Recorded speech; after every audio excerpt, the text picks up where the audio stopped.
เออสาวครูนะเอาบุญเพ่งหมาเออนี่มานั่งอยู่เตียงนี่โอ้ยพ่อกันไรเนาะเพื่อเสียลูกเต้าไปโรงเรียนไปนั่นนักกระ12 โมงนี่เวลามานั่งอยู่นี่ก่อนนี่นั่งห่มนี่ไม่ผ่าตาแดดดอกหันมากันเลยไข่เป็นลิเก็ตได้แล้วบ่นี่ฮะได้เคนเพื่อนเลยเนี่ยแหละมื้อนี้นะป้าลุงเพิ่นก็เป็นโฮงเจ้าอยู่เพิ่นมาบุญเพ็งเฮ็ดฮอดเสือแล้วไปเบิ่งเพิ่นเด้อซั่นเนาะเปิดวิทยุจนถ่ายคลิปไม่ได้กี่หนึ่งงั้นเจ้เพิ่นเอาวิทยุสัมพุเทาเนาะหยุดแล้วจังซั่นแหละเอาอีกบ่นึงเฮ็ดคือกี่หนึ่งเนี่ยเจ็ดท้องแล้วอุ้มบุญเมียป้าพี่บ่ได้ได้ตรงอุ้มไปนำได้บ่ได้เบิ่งให้ไผเด้อบ่ได้เบิ่งให้ไผเด้อบ่เด้อแล้วนี้เนาะเป็นเพิ่นอยู่หลังเฮายิ้มเสยยิกดังนี่ยิ้มเสยโอ้ก็สิยิกดังน้องจะเด้อน้องเคยเจ็บได้อยู่คนนั่นเด้อเจ็บคนบ่จะเจ็บคนบ่ดึงขึ้นแน่เชิญน่ะอย่าโซก็แล้วก็เดี๋ยวนี่เฮ้ยอย่าปืดอย่าปืดบ่อยากเบิ่งดอกเนาะซบให้แน่เสื้อนี่เนาะบ่อยากเบิ่งดอกอึ๊บโอ้เก่งหลายโอ้ยสบายแล้วนี่เพิ่นเต้นดองๆอยู่นี่ปัจจุบันมีสบายรวยบ่ก็ไก่ขอไข่ก็ไก่ขอควายขอควายงองูเจ้าจอกชอเสือซอสร้างฮะไม่ใช่นี่ซอสร้างยอยุงมาทายวันเพ็ญดอเด็กต่อตาขอถงฮะพอเพื่อนเลย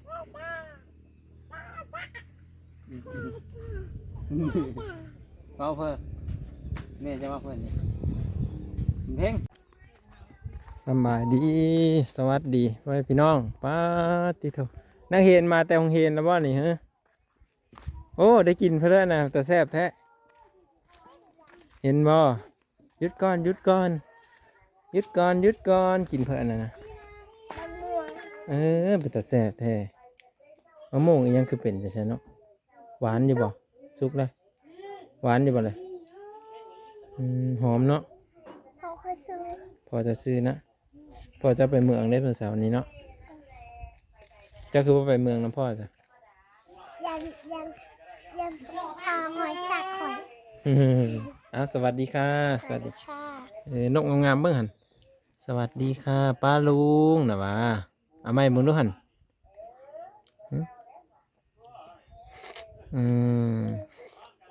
เอาไหมโอ้ยกินคือเป็นแต่แซ่บแต่เนาะเอาสวัสดีค่ะกินผู้เดียวเลยแซ่บบ่กินน้ำเลยดิใส่หมดแล้วมาให้กินน้ำเลย2 อันคนกินมาแล้วอันนี้ได้สิแต่สุดท้ายกินเป็นแต่แซ่บเลยเอาย่ามีไปเอากันย่าเฮ็ดเพื่อนจะไปถ่ายญี่ปุ่นแน่จะเห็นว่าจะเห็นอายุเสือแหละโอ้ยลิบมือปวดผมไม่รู้พอเห็นเพลินหนุ่มทรงสีเหลืองอยู่ในห้องเรียนป้อนขอออกมาเด็กไข่ เนี่ยเพลินยืนอยู่นั่นเจ้านี่นะฮะหมู่บ่หมู่หรือผู้ใดนุ่งทรงอันนี้ไปโรงเรียนนะมันก็เปื่อนแถมเบิ่งดูเบิ่งอย่าตีมือหันเปื่อนเบิ่งเนี่ยผู้ดีเสื้อตอนแรงไปบ่ตอนแรงไปเด้อตอนแรงเด้อเขาไปเป็นยังคือบ่ไปบ่ได้เด้ขาดโรงเรียนตลอดเขาบ่ได้ให้ขึ้นห้องเด้ในครูบ่มาก็ไปบอกก่อนนะขอเลยคุณเบิ่งน้องจะกินน้ำเลยฮะกินแล้วเขาน่ะกินกับยัง แบบมะม่วง อย่ามองม่วงโอ้เลี้ยงง่ายเนาะ แซ่บบ่เลยในมันเอาไปเฮ็ดหยังในมันรู้จักอยู่บ่ฮะโอ้โหจักซ้ ไปเอาเกิดคนนี้ ำเห็นเจเพิ่นถืออยู่เสานี่เกิดมันเจเพิ่นถือไปเมืองสน ในมันจะเอาไปพังดินไว้อยู่หั่นเด้อเวลามันเกิดเด้อมันจะเอาไปต้องซื้อบัดนี้ปลูกไว้ปีหน้าก็กินมากเลย คอยได้แล้วบางวัน ปลูกอีกปลูกหลายๆให้มันเต็มหมดเดินเหินกันคำมันเป็นมากละปันให้กินน้ำเด้อมาปันอีกโอ้กับปันให้กินน้ำอันนั้นเด้ พ่อเคย ดีแล้ววะดีแล้วใครฮะ แล้วลุงพ่อเคยไปแล้วแบบน่ะ อ่ะ เมย์ต่อสักนางคอย สักคนรอดนี่เราจะกินมะม่วงนะฮะ แต่ว่าเราอันนั้นบ่ เบื่อ เราไม่สบายเจ็บคอบ่สลอยบุญมีนี่ แม่น กินมะขนม บ่สบายพร้อม กินขนมได้ป่ะนี่ บ่ได้แล้ว เออถ่ายทรงแน่พอจะบ่ผู้ ส่งมาเนาะ จังเลย เดี๋ยว โอ้ยบุญมีเอ้ย ชอบ มีสบายแล้วเพิ่นก็เฮ็ดแงกๆอยู่ผู้เดียวเนาะมันเพียงเนาะพี่ขึ้นมาเลยขึ้นมานี่มานั่งบนนี้น้องอยู่ใกล้ๆน้องยังบ่ให้ปีหน้ามาพี่บัดนี้แพงอยู่บ่น้องฮะเราจะกินน้ำเจ้าเอาไปไว้ที่ไปทิมเจอนำมาก็เกิดมันบ่ฮอดทิศหนึ่งซ้ำนี่ป่งเลย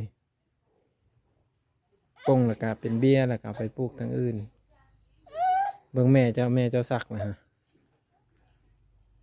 ต่อจะ เอาเด้เราเฮ็ดปูดกี่หนึ่งนี่ เบื่อ เอาจะไปเบิ่งดูฮะเราก้มเลยฮะเราเป็นยังไงนะเบิ่งดูเลย ร้อย เอาเด้เป็นยังไงนักเห็นวะนักเห็น เฮียกันได้ นุ่งเสื้อแบบนี้บอกไปของเห็นนะ โดย ไป รู้สึก ไป ขาว ไปเบิ่งดูหันเคนเพื่อเลยแหละมือนี้นะ ชื่อเจ็บ โอ้แดดแห่งนี้นี่บุญเพ่งเลยเพื่อเลยเอาเจ้ามานะเจ้าครูเอามานะ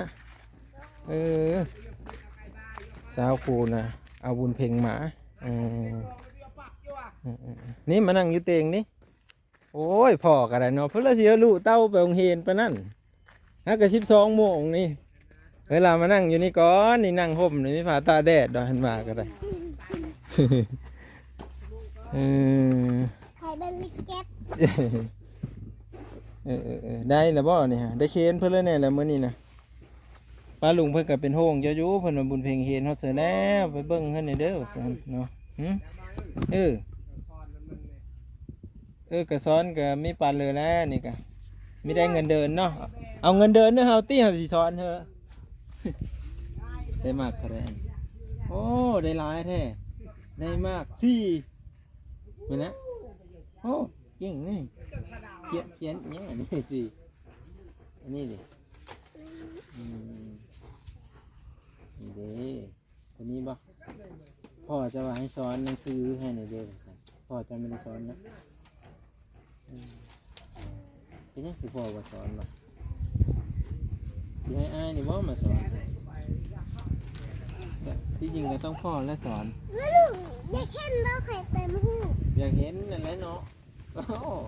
ใส่แหละเบิ่งนี่น่ะบทเพลงว่าสิเอาอันนั้นเต็มหูให้เบิ่งว่าซั่นเนี่ยให้เบิ่งน้ำแน่นว่าก็ได้เนาะโอ้นางดำยังอยู่เย็นว่านางดำ เบิ่งไอ้เบิ่งนี่บ่ได้เก่งนี่มา7โอ้เก่งแท้นี่เพิ่นได้แต้มเพิ่นนี่ฮะแม่นเอาไปซื้อไว้จ้ะ จะซื้อแล้ว ซื้อไว้ ซื้อใคร ซื้อว่านาง นาวนเพ่ง อันนี้คือเย็นนางดำ นางดำแน่นี่นะแม่นบ่เอ่ยเคสเองนี่คือเคสน่ะซื้อว่านางดำว่ะ แม่นี่เพื่อนใคร เอามาเห็นนี่บ่ เลย รถเข้าไปใช่อะไร ได้ขนาดน้ำ เสื้ออันนั้นน่ะปุ่มอันนั้นน่ะไม่ได้มาซับแล้ว มาม่าเลย มีไหน นี่ บ่แม่นบ่เห็น แม่ได้หรอจับไปเลย เอาเสียลัดตาเนี่ย ไม่ได้ อีโตะแล้วดูเขียนการนกคู่เนาะ ใครอะไรกันเลยก็ลูก อ่านเป็นเมื่อไรล่ะวะกอไก่ โอเค ต่อไป ดอก กอควาย คว้า ต่อไปงองัว จะจอกแล้วอ่ะ งองัวก้อนอย่างจอจอกเขียนเป็นบ่นี่สิผาเขียนนี่โอ้ได้มาหาพุ่นเนาะเก่งอย่างนี้นี่เขียนกอไก่นี่เด้เราก็เขียนได้นี่เลยกอไก่ฮอดงอยุกเนาะพยัญชนะมันก็เป็นเนี่ยเนาะเริ่มได้มา5เริ่มได้มา4เริ่มได้มา7ต่อไปสิเอามา10อยู่ดิ เอาเพื่อนกลับไปต้มเด้อ ไปเอามาแล้วมาสิ ไป คนทาง ต้มเด้อ ปึ้มเบิ้งมาสิปึ้มเบิ้งตัวกอไก่ขอไข่ ต้มคอไข่ไก่ต้มคอไข่ไก่แล้วก็ ต้องได้รับอนุญาตจากพ่อก่อนเด้เอ้ยเพิ่นก็เขียนดีอยู่นี่เด้นี่กอไก่ขอไข่นี่เนาะกอไก่นี่ฮอดเหือนนี่เขียนเป็นอยู่วันพุธวันที่6เอ้ามื้อนี้แต่ว่านี่ก็ดีเลยเนาะพี่น้องจังสิได้แบบเราฝึกเขียนไปนำเนาะมาพี่ก็ค่อยผ่าอ่านแล้วก็ไปโรงเรียนกันในครูผ่าเขียนเราก็หูจักนะว่ากอไก่เป็นซี่ขอไข่เป็นซี่นะเราก็สิมีความแบบเข้าใจแน่เนาะเอาไปที่เข้ามาแล้วกะอย่าลืมให้กำลังใจบ้างเด้อพี่น้องเด้อเนาะกะกดไลค์กดแชร์ให้บ้างสอนหนังสือเด็กน้อยมื้อนี้เนาะก็บ่ได้มีความรู้เรื่องการสอนเรื่องการบอกได้ทุกคนแต่ก็อยากมาบอกน้องให้น้องบุญเพ็งเขียนเป็นเนาะเขียนเป็นแล้วก็อ่านได้พร้อมเนาะก็ถือว่าบ้างกะเป็นไผคือมาสอนเพิ่นนี่นะบางคนนะอาจจะสนใจไปสินะกะแบบมาถ่ายคลิปเพิ่นแล้วก็บอกหนังสือเพิ่นไปนํเนาะถ้าว่าผิดพลาดประการใดขอโทษขออภัยเด้อพี่ๆเด้อที่ว่าบ่เข้าใจในภาษาเนาะหรือว่าไม่เข้าใจในคำพูดหรือว่าภาษาแหละทุกคนเพราะว่าก็จะพยายามแบบให้พี่ๆทุกคนเข้าใจเนาะอธิบายให้เข้าใจนะมาเดี๋ยวจะน้อยน้องบุญเพ็งคนเก่งเพิ่นมาแล้วจึงให้เพิ่นอ่านแล้วจึงให้เพิ่นเขียนเนาะลองให้เพิ่นเขียนเบิ่งอ่านไปหลายวันแล้วเนาะเพิ่นกำลังไปเอาปื้มอยู่ตอนนี้เนาะเพิ่นฮักก็เลิกมาโรงเรียนกี่นึงนี้เลยเนาะพอดีบ่าวางเห็นเพิ่นอยู่โรงเรียนอยู่แต่บ่ได้แว่เนาะเพิ่นสิเลิกแล้วเด้เขาก็เลยว่ามาเฮือนแล้วจังมาหาเพิ่นบ่าวางมามื้อนี้ก็สิมาบอกให้เพิ่นเขียนนั่นแหละแต่เพิ่นเห็นแล้วจักบ่แล้วคือดนแท้แหละอยากกินขนมว่าซั่นมันเป็นอยากกินขนมนะใส่ขนมเพิ่นถามครับเพิ่นมาก่อนสิถามเพิ่นว่าขนมหมดละบ่นมหมดละบ่นะพอช่วงนี้ก็สดแน่ผู้นี้ก็ได้ระหว่างก็สดกันนะทุกคนเลยก็เลยว่าบ่ได้ซื้อมาเนาะไปคิดว่าเพิ่นนั่นอยากอยู่หั่นนะเพราะว่าซื้อมาตอนนั้นก็หลายเติบนะแล้วก็แม่สุพู่ซื้อมาแน่เนาะแต่บ่ฮู้ว่าหยังบ่หรือว่าจังไดเนาะคือว่าอะไรเนาะบางคนกินหลายก็หมดหลายเด้ทุกคนกอไก่สิไปเขียนใส่ปุ่มเราบ่ได้เด้ตัวนี้เป็นให้เขียนกอไก่ขอไข่เนาะ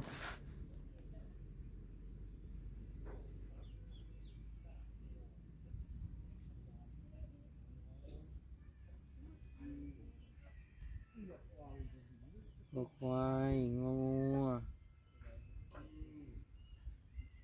เจ้าจอบสอเสือสอสร้างยอยุงตอเด็กตอตา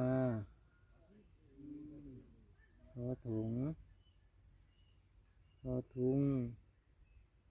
นอนหนกพอแบ้พอปลาพอผึ่งพอฝนพอภู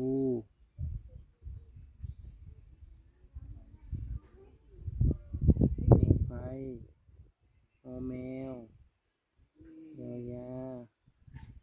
พอวิงพอวีพอหานพอโอเพื่อนมาแล้วปอตัวนักเห็นตาแดดมาแล้วเนาะไปโรงเรียนแม่ครูพาเขียนมาเฮือนไอสิพาอ่านดอกบ่ยากดอกสำนี่พอได้อ่านเป็นอยู่หน่อยหนึ่งเห็นว่าก็ได้เนาะมาโอ้เป็นอยู่ที่อ่านปุ่มตัวนี้ว่าปุ่มขาดนะเนาะตัวนี้เลยเนาะมาขึ้นมาพี่เดี๋ยวทวนคืนก่อนมาขึ้นมานั่งนั่ง ไข่ชัดดูชัดกัน โอ้หนึ่งสินี่บ่นุ่งก็ได้นะมันฮ้อนนี่ บอกไว้นะ มันฮ้อนสินุ่งไว้ได้นะบัดเอาเสือกมามัดเนาะนี่มีอยู่นี่ยางตีรถนี่เอาเนี่ยเอายางตีรถนี่ฮะเอานี่ บ้าได้ละ ฮัดเอารถ อ้า คือยางตีรถมาให้ฮัดชิ้นโดยเฉพาะได้นี่ เจ้าอ่านเด้อไอ้สิเป็นคนจี้ให้เด้อเจ้าไปโรงเรียนเจ้าเขียน จ้าจ้า เจ้าเขียนน่ะได้มาห้าเด้นี่ก็ ขอไก่ขอไก่บ้าน คอควาย ก่อน คอควาย บู สิบ่ฮู้คอควาย บูแม่ขอข้าวจังเลย อ่านดูคอควายว่าสิ สภาพเขาจะบัก เอ้า ขอ สิ ค อ่าน วา ดู ย อันนี้ตัวต่อมางอ งอ ต่อมา จ้า เบิ่งรูปมันไปนำ โซเฟีย นี่เด้เบิ่งรูปมันไปนำ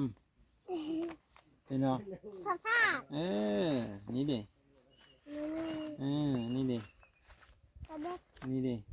ป้า นี่เด้ เธอท้อง นี่เด้ เธอทุ้ง นี่เด้เนาะ นกเบป้าพ่อพัน โอ้ พ่อพล อืม ผู้พ่อไผ่พ่อแม่พ่อย่าลอลีลาลอลีพ่อวีฮ่าฮ่าป้าเพื่อน ซี่เชื่อตัวเล็กก็อ่านได้เนาะมาเขียนเนาะวันนี้เนาะเอาไปเจ้าเขียนไปตามนี้เด้อบันทึกแล้วป่าวะนี่จะเขียนไปตามนี้มีหนุ่มกันยังนะสินมีสัก สักอยู่ว่าสินนะอันนี้นี่เอาอันนี้มานี่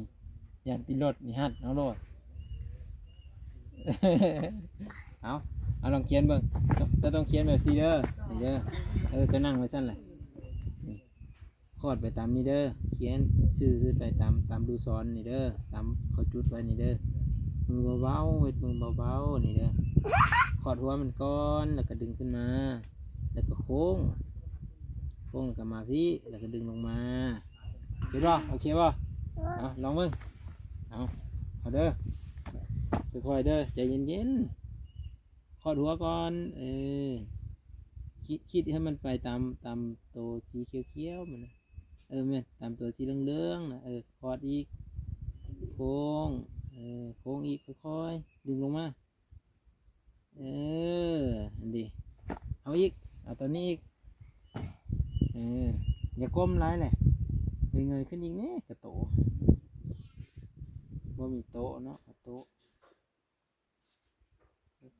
ค่อยๆใจเย็นเด้อค่อยดึงลงมาให้มันซื่อๆเด้อปั๊บมักซิปนี่เด้ทุกคนเป็ดใช่เนาะ มีแต่เจ้าค่อยๆขีดไปตามนี้เด้อตะวิดคอดหัวขึ้นมาแล้วก็โค้งก็ลงมาเอาอีก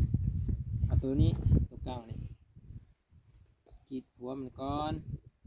บอกขีดมาทางนี้ขีดไปทางนี้ค่อยๆใจเย็นอึบดึงลงมาก็ไก่ชื่อว่ามันนี่เอาลองเขียนเส้นนี้เบิ้งนี่ก็ไก่เด้อขอดหัวก่อนทำอิฐนะบอกให้มันไก่เส้นนี้เด้อนี่ขอดหัวอยู่นี่คือน้อยแท้เบิ้งไอ้สิว่าเขียนนี่เอาลองมาจำใส่เบิ้งนี่จะเบิ้งนี่เด้อเอาจับจำนี่จับพี่เลยนี่จำไปสิจำไปเจ้าเขียนนี่เด้อนี่เด้อสิว่าเขียนเด้อเอาเริ่มจำไปสิเหรอวะไม่ได้เลยเจ้าสอไอ้กิจเจ้าไม่เป็นได้ไหมจ๊ะแม่นว่าเจ้าเนี่ยนี่เหรอวะนี่เอาเด้อ1 2 3ก็กายค่อยๆขีดขึ้นอีกขึ้นก่อนลงมาเอาไหมก็กายขอดหัวขึ้นไปขึ้นซื่อๆแล้วก็โค้งไปลงมาซื่อๆนี่ว่ามันจะจ่อยเห็นบ่เห็นว่ากอไก่เขานี่งามเห็นบ่เขาขึ้นซื่อๆขอดหัวแล้วเอาขึ้นซื่อๆแล้วก็บอกว่านี่นิ้วเขียนนี่มันยังเปื้อนนี่เขียนพี่มันยังเปื้อนไป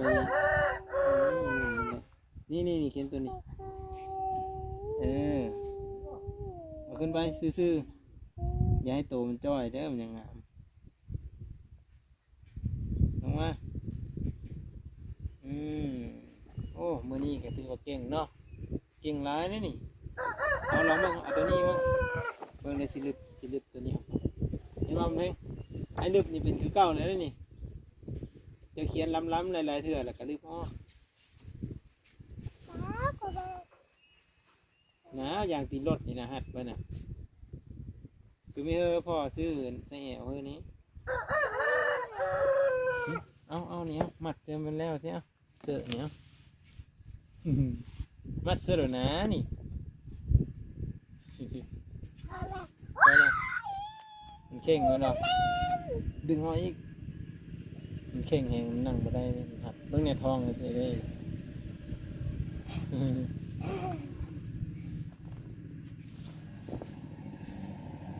ก็ไก่เมื่อนี้มาบอกบุญเพ่งทุกคนเลยมาบอกเอาเพิ่นเห็นหนังสือนี่แหละแต่มีหัวน้องเพิ่นสีจื้อบ่เลยว่าได้เนาะก็ค่อยจื้อไปให้เด้อบุญเพ่งเด้อมาพี่มาเขียนนี่มานี่มาจะใส่เขากับติ๊บคนน่ะแม่นบ่มันยุดได้ขันกดจะบ่ได้กดติมาเขียนอีกมานึงโค้งก่อนเด้อนี่เบิ่งอาจสิบอกนี่บ่ให้บอกก่อนโค้งตัวนี้ตัวนี้โค้งมันนี้นี่ว่าเบิ่งหอยซอโค้งตัวนี้เดี๋ยวก็ขึ้นมาให้มันจุกับเส้นตัวโค้งนี้เดี๋ยวก็ขีดซื้อขึ้นมานี่แล้วก็โค้งนี้แล้วก็ให้มันมาจุกันกับเส้นนี้แล้วก็โค้งมานี้โค้งมานี้แล้วก็ซื่อๆลงมานี้ยุดอยู่นี่เด้อเอาเบิ่งเห็นบ่ไอเขียนนี่มันสีซื่อเลยนี่มาเขียนอยู่พี่มันยังบ่เปื้อนเดี๋ยวมันขาดบ่งามเลยฮะคุมขาดบ่ต้องหักษาดิต้องบ่แบบนั้นต้องหักษาเขาบอกเขียนไปทั่วทีบนี่บอลเขาให้เขียนนี่จะต้องเบิ่งตัวนี้เปื้อนแน่นี่ให้เปื้อนบ่ไม่นี่เขียนตัวนี้เธอหน้าไอสีผาแต้มหูตัวนี้เด้อจะแต้มบ่หูให้อยากแต้มแหละฟังความได้นี่เริ่มเขียนตัวนี้ขอดหัวก่อนขอดหัวไปจะได้บอกขอดหัว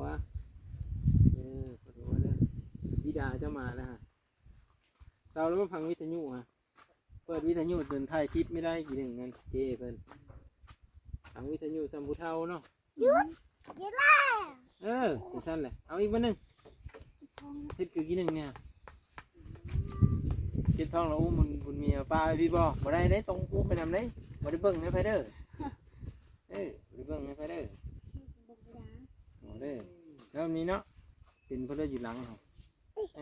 ยิ้มเสยยิกดังนี่ยิ้มเสย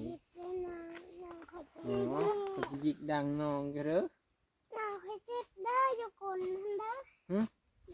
เจ็บก้นบ่จะเจ็บก้นบ่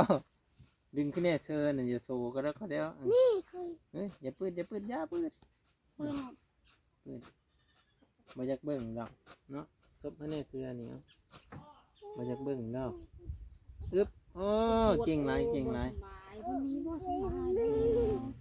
โอ้ยสบายแล้วนี่เพิ่นเต้นดองๆอยู่นี่ปัจจุบันมีสบายรวยบ่ก็ไก่ขอไข่ก็ไก่ขอควายขอควายงองูเจ้าจอกชอเสือชอช้างฮะไม่ใช่นี่ชอช้างยอยุง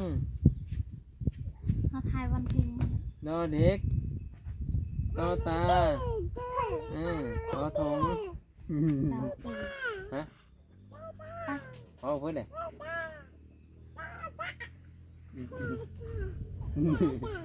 พอเพื่อนแม่จะมาเพื่อนนี่เพ่งมันไม่เลยมาอ่านนี่ฮะปนนั้นอยู่แต้มหูโอ้ยสิแต้มอยู่บ่เป็นสิมาไปใช้อีกแล้วนะยะสิไปใช้แล้วบ้านี่ ว่าแล้วรถบัดนี้บ่ได้เขียนเนี่ยเอาไว้เอาไว้คันบ่เขียนแล้วก็ไปทุกคนเดี๋ยวกลับก่อนบัดนี้เนาะก็สิได้กลับมือก่อนบัดนี้เนาะ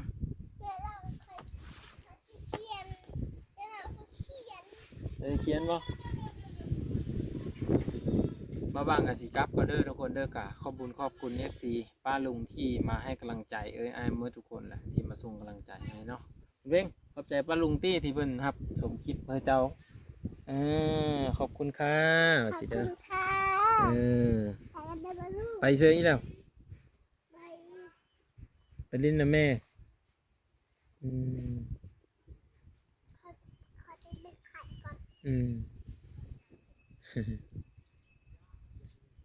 มา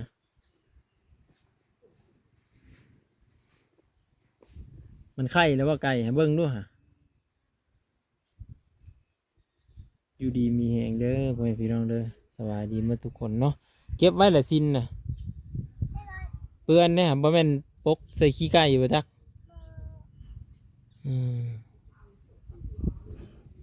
ทุกคนเนาะ